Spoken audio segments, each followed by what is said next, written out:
donner la parole à Francis Béret, qui va nous parler de Conrad.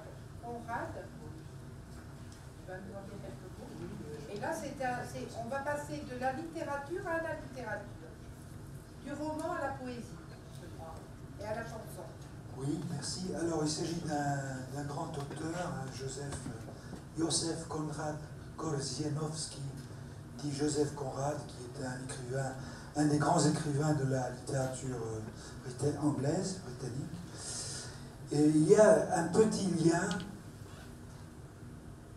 il y a au moins un lien avec la Corse, puisque dans un de ses ouvrages, un des personnages les plus forts, les plus attachants du récit, c'est dit-on, tiré d'une expérience vécue, c'est-à-dire qu'il a connu un Cap Corsin, un marin Cap Corsin qui s'appelait Cervoni, et il l'a mis en scène de façon magnifique dans son roman. Et puis il y a aussi évidemment Conrad, c'est, comme disait Marie-France tout à l'heure, c'est la source littéraire de Apocalypse Now, hein, qui est un grand roman, une épopée. Là, c'est ce que j'ai trouvé de façon un peu précipitée, et donc qui explique un peu la brièveté du propos. C'est un court roman ou une longue nouvelle qui s'appelle en français la ligne d'ombre, The Shadow Line, qui date de 1917. Le genre, donc, je l'ai dit, un roman, bref, avec un sous-titre Confession, confession ou aveu. Il faut donner le résumé si on veut comprendre un peu ce que je vais dire, donc je suis obligé de donner un court résumé. Donc l'histoire se passe dans un port d'Extrême-Orient. C'est un jeune officier de la marine marchande qui attend un bateau, qui attend avec impatience un bateau qui va le ramener chez lui en Angleterre. Et brusquement, sans qu'il ait prévu un plan de carrière quelconque, il se trouve obligé, projeté au commandement d'un bateau. Il est important de savoir que ce n'est pas un bateau à vapeur, c'est un voilier, c'est important dans l'histoire et dans la thématique. Le commandant est mort en mer, donc il est obligé de le remplacer. Il s'engage dans le golfe du Siam et il découvre peu à peu que l'ancien commandant, c'est-à-dire celui qui est décédé et qui l'a remplacé, était un malade mental. Et le propre officier en second est persuadé que ce vieil homme, le commandant, a jeté un sort sur le bateau. Le bateau, effectivement, est pris dans un calme plat. Là aussi, c'est une expression importante pour le récit, pour la poétique du genre. Dans un calme plat. Et l'équipage tout entier est abattu par la fièvre. Bon, on dirait maintenant l'équipage a peut-être un burn-out, je ne sais pas si ça correspond, enfin, complètement à tapis, comme on dit par ailleurs. De plus, ce qui est horrible, c'est que les médicaments ont été détruits par ce commandant qui était fou. Le stock de quinine a été jeté à la mer. Et à la fin, j'arrive tout de suite à la fin du récit, peu à peu, quelques signes avant-coureurs d'une embellie arrivent, c'est-à-dire que le vent va se lever. Le vent se lève, c'est une très belle expression. Alors, un extrait rapide. Donc ça, c'est citation. Ces hommes, c'est le capitaine qui raconte son aventure. Ces hommes n'étaient que les fantômes d'eux-mêmes, et le poids qu'ils exerçaient sur la manœuvre ne pesait pas plus que le poids d'un groupe de fantômes. Mes yeux, habitués à l'obscurité, aperçurent des formes, des hommes épuisés, tombant sur le bastingage ou affalés sur les écoutilles. Je me tenais parmi eux, solide comme un roc, immunisé contre les maladies, et ne sentant que la maladie de mon âme, ne sentant, ne ressentant, n'éprouvant que la maladie de mon âme. J'attendis quelque temps, luttant contre le poids de mes péchés et contre le sentiment de mon indignité. Fin de citation. Alors il y a de façon schématique, il y a au moins deux volets dans ce récit. Un, le réalisme, et ça rejoint ce qu'on disait tout à l'heure de Melville, hein, c'est-à-dire un vocabulaire tout à fait précis, nautique, qui correspond à l'expérience qu'avait Conrad de la mer, puisque à ce moment-là, il avait 20 ans, au moins une vingtaine d'années d'expérience maritime. Et donc il y a, même dans la traduction française, des mots qu'on ne comprend pas. Alors, il faut vraiment être très du métier, des mots précis, les écouter, ce n'est rien à côté de ce que j'ai lu. Le cabestan arrière, ça à la rigueur, je comprends. Carguer la grande voile. Et donc ça traduit le vécu de Conrad, le vécu. Alors, autre sous-titre de l'exposé, c'est le thème même de la rencontre, si j'ai bien compris, l'intertextualité, les échos, les correspondances. Les marins minés par la maladie, s'efforçant de hisser la grand voile, rappellent un passage de l'un des plus beaux poèmes, de l'un des plus grands poètes de toute la littérature anglaise, c'est-à-dire Samuel Taylor Coleridge, dans la ballade du vieux marin, The Rime of the Ancient Mariner, la ballade ou la complainte du vieux marin. Dans cette ballade, citation de Coleridge, les marins morts, ce qui est extraordinaire comme image, montent du pont du navire enchanté, dans le sens fort, et arment les vergues. Les marins se mirent à manœuvrer les cordages aux mêmes endroits qu'ils en avaient coutume. Ils levaient les bras, tels des outils sans vie. Ah, que nous étions, quel affreux équipage que nous formions. Le marin, c'est-à-dire le narrateur de Coleridge, tue un albatros, ce qui attire sur le navire une malédiction. La malédiction, c'est le calme plat terrible qui s'abat sur le bateau et la maladie. Dans l'histoire de Conrad, le jeune narrateur, le jeune commandant qui raconte l'histoire, vit une expérience qui est quasi religieuse, qui est proche celle du vieux marin de Coleridge.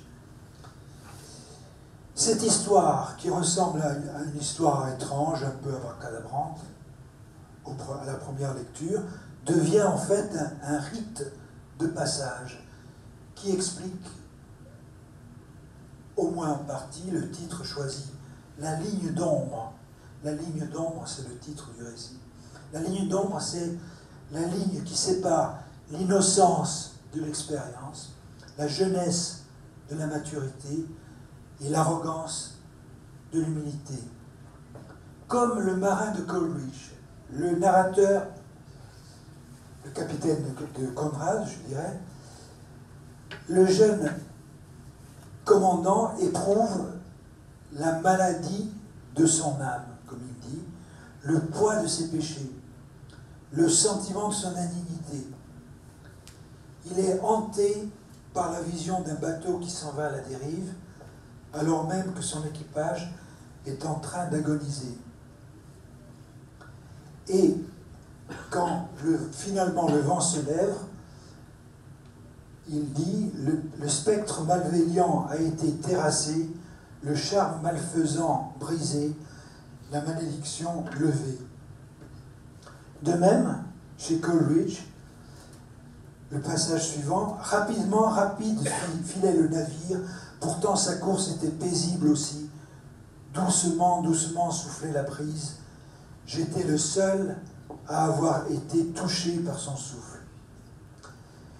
Chez Conrad, donc, les médecins sont stupéfaits de trouver les ponts déserts, les ponts du bateau déserts, tout comme le pilote et l'ermite dans l'histoire, dans le poème de Coleridge, de voir que le seul marin, le marin est le seul survivant à bord.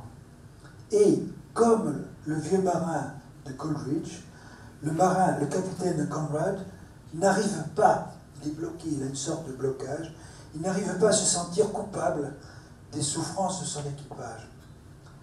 Et quand l'équipage descend, cet équipage fantôme descend du navire, il écrit, « Ils passaient tous sous mes regards, chacun d'eux incarnant un reproche plein d'amertume. »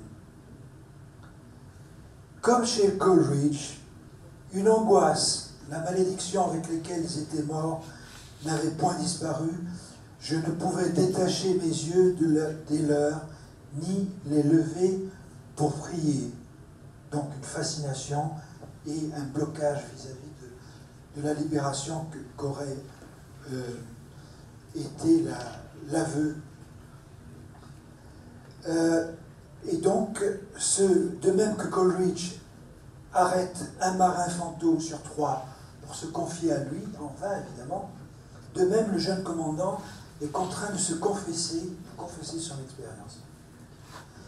Mais alors là, c'est un aspect d'un écho qui a été mis en valeur par un grand critique, hein.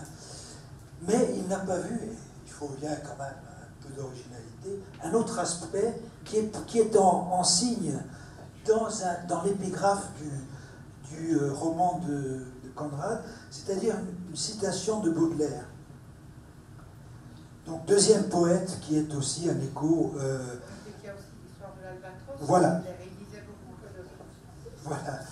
Eh bien, tout à fait. Et avec un troisième élément d'intertextualité, si on veut, ou de correspondance, ou d'écho, celui de la musique. Et là, c'est le magnifique poème de Charles Baudelaire. La musique, souvent, me prend comme la mer vers ma pâle étoile, sous un plafond de brume ou dans un vaste éther, je mets à la voile, la poitrine en avant et les poumons gonflés comme de la toile.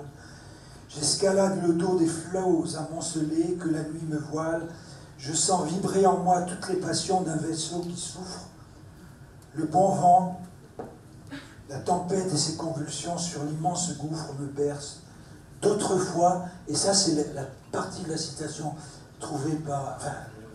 exprimée par Conrad, d'autres fois, calme plat, grand miroir de mon désespoir. Et il y a un passage, il y a aussi une très belle citation dans Baudelaire, je trouve magnifique, « Ce silence résonnait comme une musique dans mon cœur. » C'est magnifique ça. « Ce silence résonnait comme une musique dans mon cœur. » Oui. Il y a encore beaucoup de choses. Non, mais là, c'est quelque chose de très intéressant. Et vraiment, ça se donnait faire l'objet d'un travail vraiment poussé. Conrad, finalement, il faut l'explorer, mais c'est vraiment une œuvre. Par rapport à ce que disait Francis au départ, lorsqu'il parlait d'adaptation cinématographique de Conrad, la nouvelle série de Conrad s'appelle Au cœur des ténèbres. Ah, Elle a été adaptée au cinéma par Francis Ford Coppola sous le titre Apocalypse. Mais La ligne d'ombre, ça se trouve facilement. C'est un petit. Parce que tu nous as donné l'impression de l'avoir traduit toi-même. Avant, tu nous parlais des cookies. Est-ce qu'il faut lire l'anglais? C'est pas pour nous, mais enfin. Ah bon, déjà, c'est très pointu. Est-ce que. Pardon, parce que les jeunes gens ne vont pas pouvoir rester longtemps, la classe de Calvi. Je voulais demander, Olivier, toi, par rapport à la littérature corse, est-ce qu'il y a des œuvres auxquelles vous pensez qui renvoient à des tableaux, à des sculptures ou à des bâtiments? Est-ce que comme ça, en y réfléchissant, c'est ça, hein? C'est marrant, mais bon, le tableau qui revient le plus, c'est celui de la nature, voilà. Mais pas créé par l'homme. Oui, ça se voit en cherchant bien, Alain France. dans la souvent comme référence. En référence, une petite. Parce que la langue de corps, c'est le fait de comparaison. On va pas dire les beaux, les grands et les petits, on va dire pas une cause. Donc, c'est pas, j'ai lu une poésie qui vient là maintenant, où les questions, on a plutôt Laetitia, voilà, des choses comme ça. C'est des références, je dirais, qui sont ressorties un petit peu comme ça, toute la poésie. Mais c'est vrai que quand on parle, par exemple, du d'âge de quelqu'un, au lieu de comparer un tableau, on compare un élément de la nature, plus souvent. Un animal. Ah oui, oui, oui. Quelqu'un qui souvent des mâles qui ne sont pas la fajo. Je veux dire, c'est une chose qui disparaît, mais qui finalement était la norme à une certaine époque. On ne se contentait pas de dire rendez-vous, et asseyez-vous, ou écrivez, non, on imaginait. Ça, Métaphore et voilà, comparaison. c'est une langue très métaphorique ou très imagée, donc forcément, on prend où on peut piocher, je pense. Ça dépend après du vécu de chacun. Et les jeunes qui écoutaient les chanteurs actuels, vous n'avez pas entendu l'allusion à l'art qui faisait partie de la chanson corse? Hein? Alain voulait nous dire deux mots d'une chanson qui a repéré. No, j'ai pas le texte, ma on peut quand même dire. Quando Marie-France mi ha domandato, ma in lingua corsa ci sono iscritti le canzoni, per esempio, che facevano riferenza all'arte. È venuta questa subito a Zé e Van Gogh di voilà. Non giusto per di che, perché ma non vado per una sfida quando mi ha parlato così.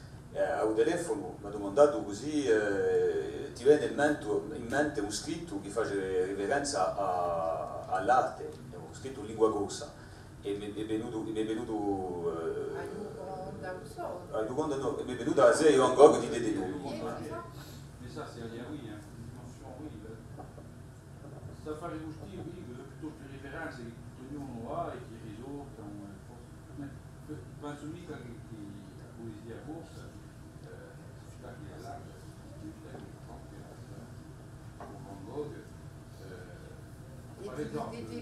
Perret il parle du silence qui est, par via della tâche poète, du silence, ou votre rimor et ben Villette sur le monde. C'est des choses, ça se trouve, il n'a jamais lu Conrad, donc je veux dire, il y a des choses qui sont des idées, qui sont universelles et qui appartiennent pas plus à une littérature qu'une autre.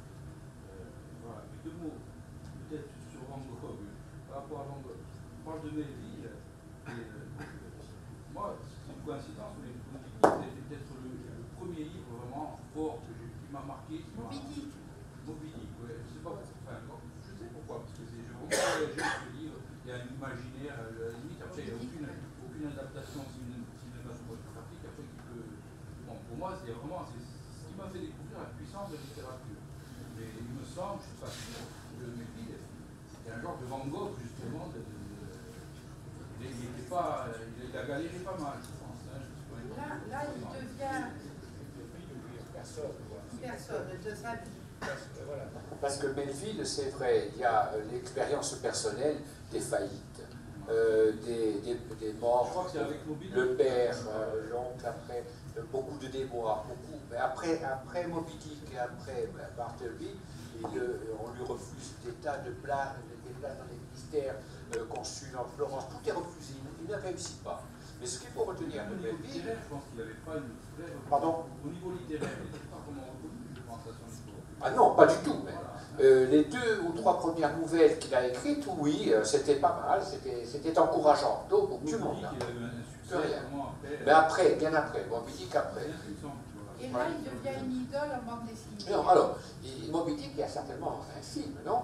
Oui, bien. Et alors, cette semaine, pas plus tard que cette semaine, j'ai offert une BD, Moby Dick. Il y en avait 4. Il y a 4 BD de Moby Dick. 4 BD de Moby Dick en ce moment en vente. Il fait le buzz en BD. Ah, ça, c'est incroyable, c'est comme ça. Mais ce qui était extraordinaire parce que c'est important, parce que c'est par rapport à la littérature. Ce qui est important chez Melville, quand il écrit Moby Dick, c'est qu'il n'a pas 30 ans. Comment écrire une chose pareille, quelque chose de gigantesque? Tout est grand. Tout s'explique. Alain Franck vient de dire qu'il était marié avec une autre. Je parlais de Grégory Peck, pas de... Non, la Corse n'était pas encore née, quoi, à l'époque.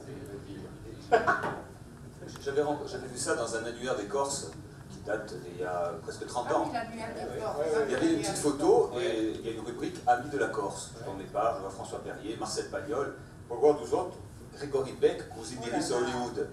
E só è scritto un nome di Asomoia, épouse passage. Voilà, si vous passez. Bon. Quelqu'un, Adam? Oui, non, sur l'intertextualité, en pensant, sur des tableaux comme ça, il doit y avoir des choses intéressantes. Par contre, en intertextualité sur la littérature, on trouve pas mal de choses sur Colomba, par exemple. C'est-à-dire que cette image mériméenne, l'image romantique de la Corse du XIXe siècle, elle se retrouve dans la littérature chrétienne, je pense à une pièce de Jacques Thiers,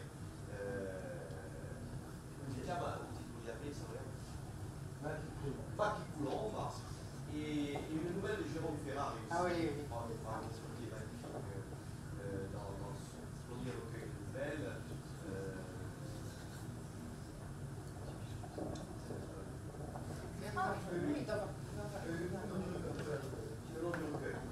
Variété d'amour.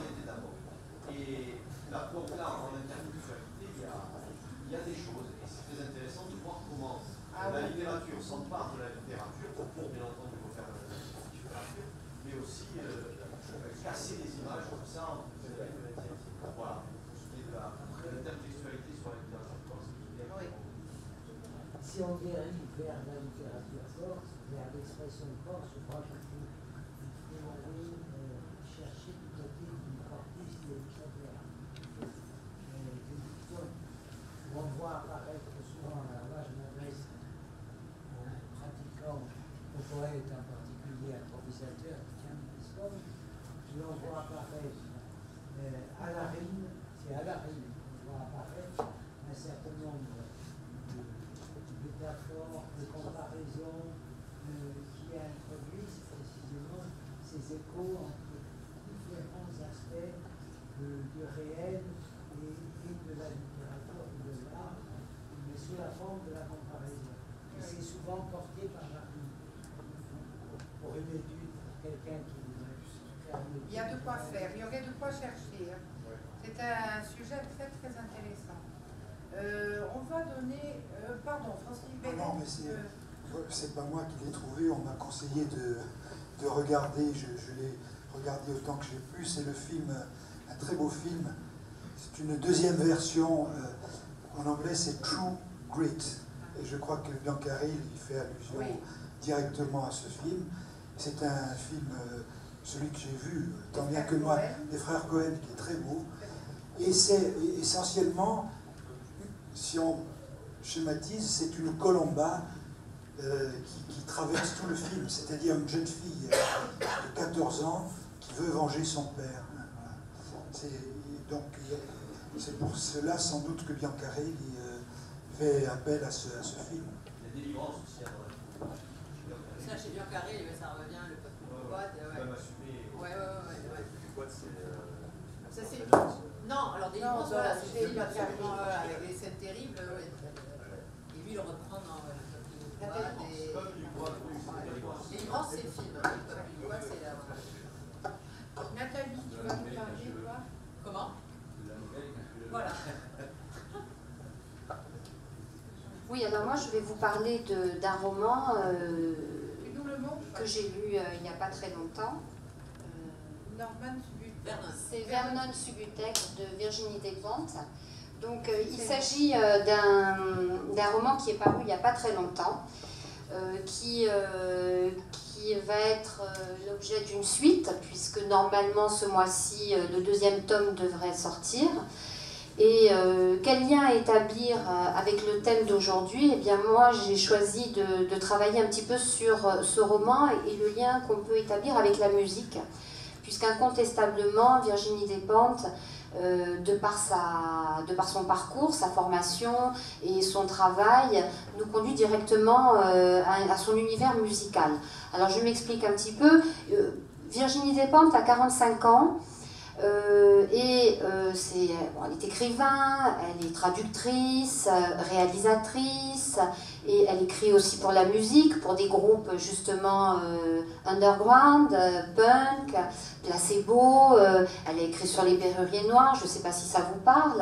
Ouais, un certain nombre de groupes comme ça qui sont assez connus. Elle avait écrit aussi pour le magazine Rock and Folk une biographie de Jimmy Clister du groupe Motorhead. Donc elle a vraiment son univers musical très marqué par une musique, un rock alternatif, comme elle dit, hein, ce qu'on appelle l'underground, avec des influences de hardcore. Et c'est quelqu'un aussi qui apparaît dans l'espace littéraire comme une écorchée vive, puisque son premier roman, dont on a entendu parler, qui paraît en 1994, Baise-moi, a fait un scandale, ça a été l'objet d'une vive polémique. S'en est suivi d'ailleurs une autre polémique, parce qu'ensuite elle l'a porté au cinéma, ce film, et c'était la première fois depuis 28 ans qu'un film était interdit en France. Elle a ensuite écrit Les Jolies Choses, qui a été aussi porté à l'écran avec Marion Cotillard. Et elle dit que ce livre, elle l'a écrit en 4 jours sous l'effet de la coke. À 15 ans, elle a été internée en unité psychiatrique. À 17 ans, elle a été violée. Elle a été alcoolique. Elle a été sous l'effet de la cocaïne. Bon, c'est quelqu'un qui est très abîmé. Et actuellement, elle s'est un peu détachée de tout ça. Et elle dit qu'elle dévoie son angoisse existentielle grâce à la création littéraire. Et là, elle nous propose un roman qui raconte l'histoire d'un personnage qui s'appelle Vernon Subutex, qui est un ancien tenancier d'un magasin de musique, un disquaire, Revolver, c'est une adresse mythique dans les années 80-90, et qui a été obligé de fermer boutique en 2006 à cause de la vague Napster et autres iTunes, et il n'a pas tenu le coup, et donc il a été obligé de fermer. Et Vernon va donc vivoter dans sa petite location à Paris, coincé dans une vie très étriquée, toujours connecté sur son Facebook. Alors il va rogner sur sa nourriture, sur les cigarettes, parce qu'il vit du RSA. Et il a quand même une planche de salut grâce à son ami d'enfance, Alex Bleach, qui est une icône du rock, qui est très célèbre et qui lui permet de temps en temps d'éponger ses dettes par rapport à son loyer. Sauf que un matin, on retrouve Alex Bleach mort dans sa salle de bain d'une overdose, et que Vernon va se retrouver rapidement mis à la porte de sa location avec son petit ballot sous le bras. Il a quand même quelque chose qui va intéresser le monde du showbiz, parce qu'il a en sa possession 3 enregistrements inédits de confession d'Alex Bleach un soir de défonce, et qu'il a laissé chez lui. Et il ne le sait pas, Vernon Subutex, mais on le cherche partout par rapport à ces enregistrements. Et il va donc, grâce à son carnet d'adresses très fourni, il va donc déambuler d'appartement en appartement parisien, ce qui va donner l'occasion à Despentes de faire une cartographie de la société française à travers une galerie de personnages très emblématiques. Alors la première chez qui il va aller, elle s'appelle Émilie, c'était une sorte de groupie du groupe rock dont il faisait partie à l'époque, et elle était là autour de ce groupe, donc il va se faire héberger chez elle, et en fait on la découvre grossie, désabusée, triste, et si vous voulez on va de maison en maison, d'appartement en appartement, et on découvre un Paris noirci, terrible, dépressif, que Virginie Despentes nous brosse.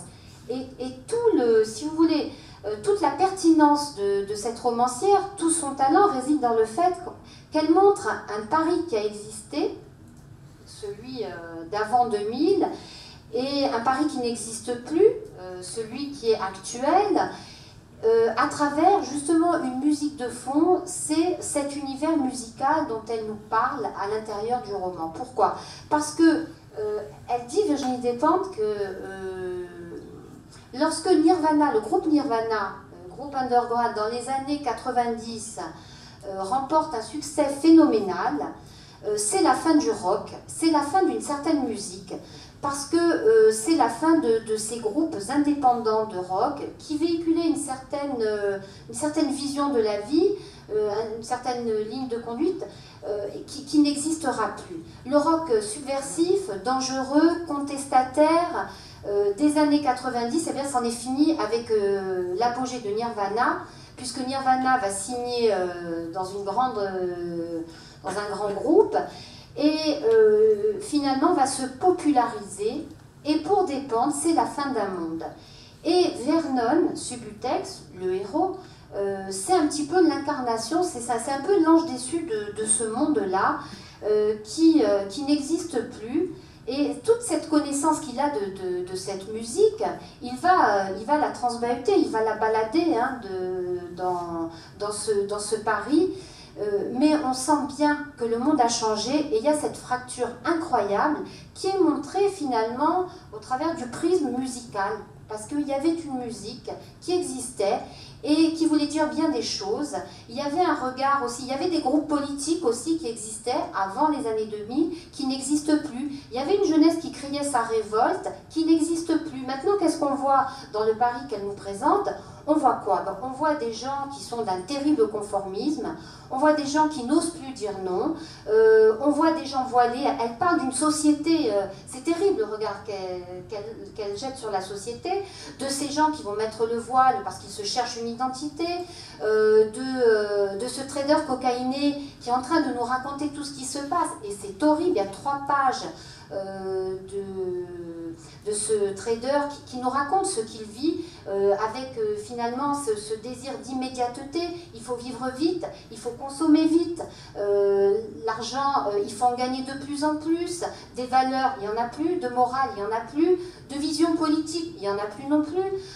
Donc c'est quoi ce monde qu'on nous propose? Ben, c'est le monde de l'immédiateté, c'est le monde d'Internet, d'ailleurs qui est très présent aussi dans ce roman.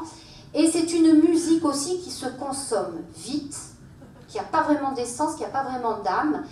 Et finalement, le rock, c'est devenu quoi? C'est un peu comme le jazz. C'est-à-dire, on aime bien l'écouter, on l'écoute. Il reste même quelques vestiges, des bandes-sons, quelques vêtements qui sont très emblématiques de cet univers musical. Mais après, ce que ça représentait à l'époque, ça ne peut plus le représenter parce qu'il n'y a plus cette dimension revendicatrice qui existait dans la musique. Et donc finalement, le rock a été rangé lui aussi au même titre que le jazz, hein, qui était une musique qui revendiquait, qui voulait dire quelque chose. Hein. Il y avait un message derrière tout ça. Et actuellement, dans cet univers, dans ce Paris qu'elle représente, la musique n'a plus véritablement la place qu'elle avait auparavant. Et ça, c'est flagrant dans ce roman, et c'est même flagrant même dans le discours de Despentes. Quand elle parle de ce roman, elle le dit bien.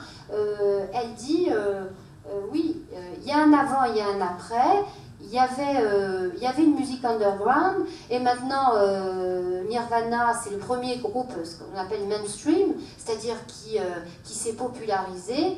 Et bon, finalement, ben, la musique, on la consomme comme on consomme un produit, comme on consomme la drogue, comme on consomme l'alcool, comme on consomme au Monoprix, puisqu'elle parle du Monoprix, ce qui m'a évidemment marqué.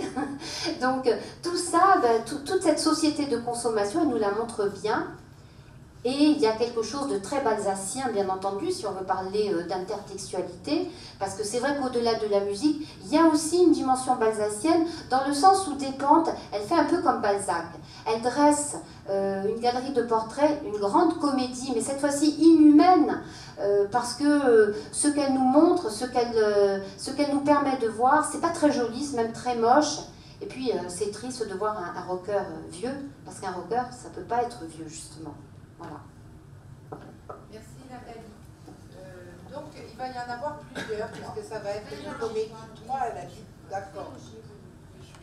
Bon, le nom de le titre, c'est Vernon. Moi, je suis le roman général, si vous permettez. Moi, je suis pas placé pour évoquer ce roman que je n'avais précisé pas. En tout cas, je pense que c'est un sujet intéressant. Je pense que si cela est possible, que si elle pourrait bien en France, ça va être pas. Elle va venir, je crois. Ouais, elle est aux rencontres littéraires. Elle va être aux rencontres littéraires à Bastia. Début juin. Donc vous pouvez le lire. Et je pensais que le titre évoque Vernon Sullivan de Vian, Maurice Vian. Moi, je voudrais, avant de passer la parole à Alain, qui est le dernier intervenant, vous remercier pour ce travail, parce que Bénédicte, à travers les films de Fincher, tu as cherché toute seule, tu t'es cassé la tête, tu as examiné comme une grande, tu as cherché à voir les lignes, enfin tout ce que tu pouvais en sortir d'intéressant. Nathalie, la musique, dans cette œuvre qui est récente, d'un travail de titan, Francie avec Conrad et son écho au poème de Coleridge, Laurent Bide qui s'en va penser par lui-même alors que Deleuze et tant d'autres ont déjà pensé. Paul Bartleby, ben, je suis épatée. Hein. Je me dis autant de choses qu'il faudrait fouiller. Et vraiment, ça montre la variété et l'intérêt que peuvent avoir ce genre de rencontres. Il y a de millions de petites fenêtres que la littérature permettait d'ouvrir. Alors je dois avoir trouvé le livre idéal parce que toutes les fenêtres sont à l'intérieur de ce petit ouvrage qui s'appelle Petit éloge de l'errance, qui a été écrit par un japonais. Ça c'est pour Nathalie qui va me dire que moi je ne lis pas... Ah non, il ne lit pas de roman. Qui s'appelle Akira Mizubayashi. Alors c'est pas un roman, c'est un récit autobiographique édité chez Folio, 2 €. Éloge de l'errance. Voilà, éloge de l'errance. Alors, je vais vous raconter l'itinéraire du modeste lecteur que je suis. J'écoute, enfin non, j'écoute pas. C'est une amie qui écoute l'émission de Catherine Evin sur Inter à 9 h et qui présente émission dans laquelle elle présente Akira Mizubayashi. Par contre, je m'intéresse au Japon depuis longtemps. Donc elle m'appelle et elle me dit tu devrais acheter ce bouquin, ce type est extraordinaire. Je connais rien, je commande le bouquin. Et je lis le bouquin, et lorsque j'ouvre le bouquin, non, pas un choc, pas un choc, mais ce bouquin, il commence par l'évocation cinématographique de 2 films d'Akira Kurosawa. Alors la référence avec la thématique qui nous rassemble aujourd'hui, bon, elle est évidente, littérature et cinéma. Bon, récit autobiographique et cinéma. Donc le premier, c'est un film que j'avais vu lorsque j'étais adolescent. Un film qui date de 1961 qui s'appelle Yojimbo, qui veut dire le garde du corps en japonais, et le deuxième film... Absolument pas. Mais je m'applique. Et le deuxième film... Voilà. Le deuxième film qui s'appelle Sanjuro, qui a été tourné en 1962 et qui présente en fait un personnage qui est le personnage d'un samouraï, et un samouraï assez particulier parce qu'il y a des différences dans cette caste de samouraïs. Il y a les samouraïs qui servent un maître et puis ceux qui sont sans maître et qu'on appelle les ronins, à la prononciation française, mais japonais c'est ronin, samouraï sans maître. Et Akira Mizubayashi, alors ce petit livre-là n'est pas un traité d'arts martiaux, absolument pas. Hein. Mais Akira Mizubayashi utilise l'image de ce samouraï pour expliquer quelle est sa façon de penser. Alors sa façon de penser, c'est un petit peu celle qui illustre cette photographie, un poteau avec des flèches qui partent dans toutes les directions et il n'y a rien d'inscrit dessus. Donc moi j'aime bien cette façon de penser, c'est-à-dire presque par ricochet. Et c'est celle qui illustre l'esprit nomade. Un auteur comme Kenneth White, lui, parlerait de grand champ, le grand champ ouvert. Donc dans les films de Kurosawa, on le voit ce grand champ, on le voit sur la route, les univers sont vastes. Voilà. Donc je vais vous montrer quelques images parce que alors l'intertextualité, elle se fait sur plusieurs niveaux. Voilà, elle se fait sur plusieurs niveaux. Je vais commencer par la fin. Il n'y a pas de début, il n'y a pas de fin d'ailleurs. Ça, c'était des notes que moi j'avais prévu de... Voilà, elle se fait sur plusieurs niveaux. Vous voyez, dans cet ouvrage, l'auteur, il ne fait pas simplement allusion, évidemment, au cinéma japonais. Ça, ce n'est qu'un prétexte. C'est un petit peu la main qui l'agite, c'est le leur, quoi, si vous voulez. Et c'est pour illustrer simplement cet état d'esprit qui est de chercher forcément en allant dans toutes les directions, de ne pas se fermer, de choisir une direction qui a été déterminée par avance. Donc rapidement, hein, il fait référence à Diderot, Rousseau. Alors la musique est aussi présente dans l'ouvrage, avec Mozart, Beethoven, et puis évidemment, la boucle est bouclée, il termine par un autre film d'Akira Kurosawa, qui est un petit peu plus connu, enfin je ne sais pas si vous connaissez un petit peu ce genre de cinéma, mais c'est Les 7 samouraïs. En fait, on le connaît beaucoup parce que, enfin on peut le connaître, parce que souvent les films de Kurosawa ont été adaptés au cinéma, dans le cinéma américain. Les 7 samouraïs ont donné les 7 mercenaires, Et le Yojimbo, pour ceux qui sont fans de Clint Eastwood, a donné pour une poignée de dollars. Alors c'est intéressant de voir les deux. Voilà, les images d'un coup, voilà, pour une poignée de dollars. Alors, là je remonte un petit peu. Voilà ce qui illustre l'errance du samouraï au début. Enfin, encore une fois, c'est que le leur. Et dans le livre, il décrit évidemment, oui, un homme qui arrive sur un chemin. Alors c'est la référence avec le cinéma, c'est toute la première partie de cet ouvrage.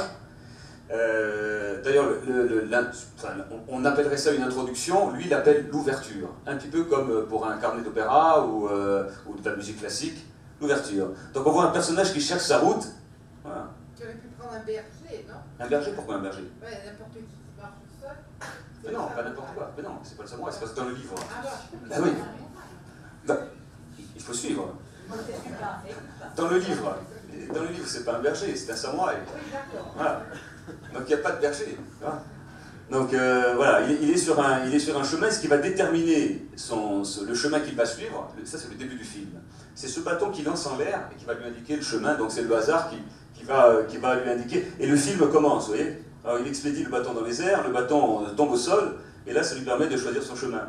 Et voilà ce qu'écrit l'auteur, parce qu'il décrit dans cette première partie, donc qu'il intitule Ouverture, voilà ce qu'il écrit: la solitude est infinie et profonde.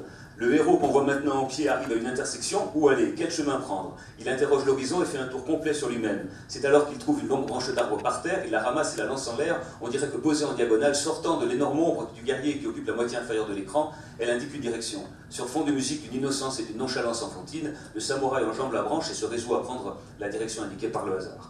Donc voilà, le roman, il est vraiment habité par de la musique, par des images, etc. Et c'est la référence en permanence. Mais ce n'est pas tout le roman, évidemment.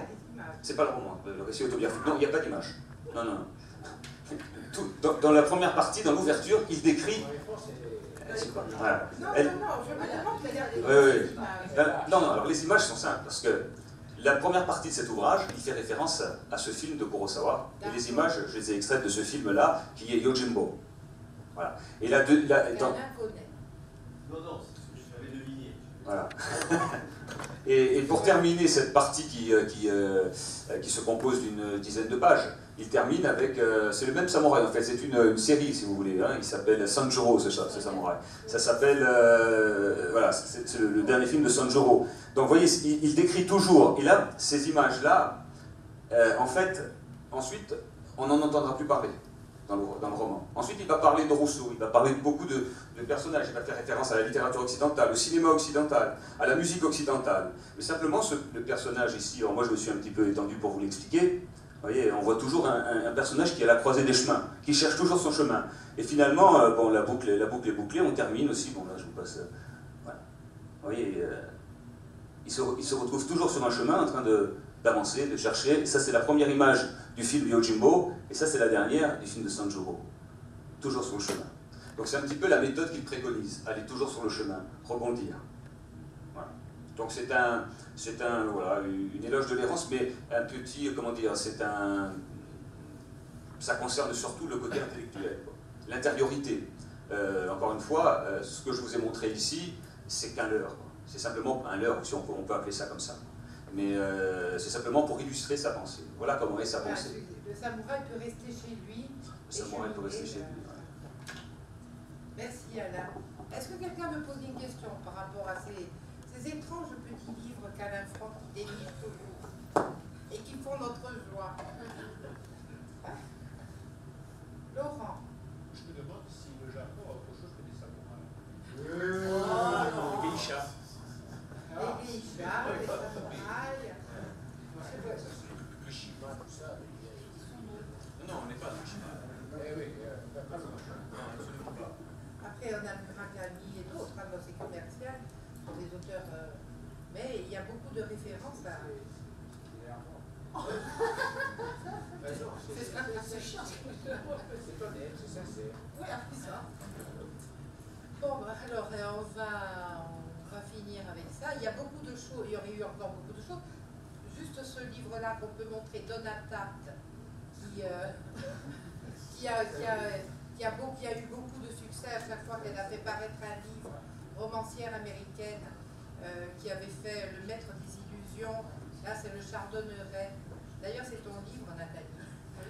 où il y a, vous regardez les pavés que ce sont, ces livres sont attendus, elle en fait paraître un tous les 10 ans, on se les arrache. Là, c'est l'histoire d'un petit garçon qui se trouve dépositaire, comme on disait tout à l'heure, je ne sais plus qui parlait de quelqu'un qui a un trésor et qui ne le sait pas. Là, c'est un enfant qui, suite à une explosion d'un musée où sa mère décède, se retrouve avec un tableau d'un maître flamand du XVIe siècle et il doit absolument... et d'abord, il ne réalise pas que ce rouleau-là est un tableau aussi recherché et il grandit, il est obligé de se forger une personnalité de famille d'accueil, enfin, d'endroit où il va, avec toutes les tentations pour les enfants un peu perdus, de drogue, d'alcoolisme, de toutes les perversions. Et il se rend compte très rapidement qu'il est dépositaire d'un trésor. Et c'est le Chardonneret est véritablement un tableau qu'on peut voir sur Internet et qui est un petit oiseau vivant, tout vif. Je veux dire qu'on voit qu'il ne demande qu'à partir, mais il a une petite chaîne, un petit fil qui le tient par une patte, à l'image du personnage. Le livre est une belle métaphore du personnage principal.